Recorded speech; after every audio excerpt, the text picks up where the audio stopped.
Hello, നമസ്കാരം. യാത്രക്കിടയിൽ ഒരു ഹോട്ടലിൽ കയറി. ആ ഹോട്ടലിൽ ഭക്ഷണം കഴിക്കാനായിട്ട് കാത്തു നിൽക്കുന്ന സമയം അവിടെ ചുമരിൽ എഴുതി വച്ചിരിക്കുന്നൊരു വാചകം ഏറെ ചിന്തിപ്പിച്ചു. ആ വാചകം ഇപ്രകാരമാണ്: ദയവായി ഇടതുകൈയിൽ നോക്കി ഭക്ഷണം കഴിക്കരുതേ പ്ലീസ്. കൈകൂപ്പി നിൽക്കുന്ന ഒരാളുടെ ചിത്രവും അതിനോടൊപ്പമുണ്ട്. ദയവായി ഇടതുകൈയിൽ നോക്കി ഭക്ഷണം കഴിക്കരുതേ. എന്തുകൊണ്ടാണ് അപ്രകാരം ഒരു ബോർഡ് അവിടെ വെച്ചിരിക്കുന്നതെന്ന് കടക്കാരനോട് ചോദിച്ചപ്പോൾ കടക്കാരൻ പറഞ്ഞ മറുപടി ഇപ്രകാരമായിരുന്നു: ഇവിടെ ഭക്ഷണം കഴിക്കാൻ ഒരുപാട് പേര് വരാറുണ്ട് സാർ, പക്ഷേ ഭൂരിഭാഗം പേരും, പ്രത്യേകിച്ച് ചെറുപ്പക്കാരൊന്നും ഭക്ഷണത്തിൻ്റെ രുചി അറിഞ്ഞ് കഴിക്കുന്നില്ല. അവരൊക്കെ ഇടതുകൈയിൽ നോക്കിയാണ് ഭക്ഷണം കഴിക്കുന്നത്. രുചിയറിയാതെ ഹോട്ടലിൽ വന്നിരുന്ന് പൈസ കൊടുത്ത് ഭക്ഷണം കഴിക്കുന്നവർ. അദ്ദേഹം കൂട്ടിച്ചേർക്കുന്നൊരു വാചകമാണ് പിന്നീട് എന്നെ ചിന്തിപ്പിച്ചത്. വീട്ടിലെ അമ്മയുടെ രുചിയറിയാതെ വളരുന്നവരാണല്ലോ അവരെന്ന്. വീട്ടിലെ ഭക്ഷണത്തിൻ്റെ രുചിയറിയാതെ വളരുന്നവർ.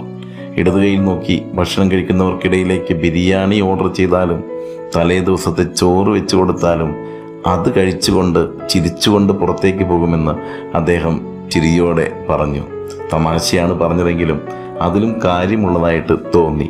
അദ്ദേഹം കൂട്ടിച്ചേർത്തത് ഇപ്രകാരമാണ്: രുചിയറിയാതെ ഭക്ഷണം കഴിക്കുന്ന ഒരു തലമുറയാണ് ഇന്ന് വളർന്നുകൊണ്ടിരിക്കുന്നത്. ഞാനും നിങ്ങളുമൊക്കെ ആ കൂട്ടത്തിൽ പെടുന്നവരായിരിക്കാം. തിരുത്തൽ അനിവാര്യമാണല്ലോ. അതുകൊണ്ട് തന്നെ അറിയേണ്ട രുചി അറിയാതെ പോകരുത്.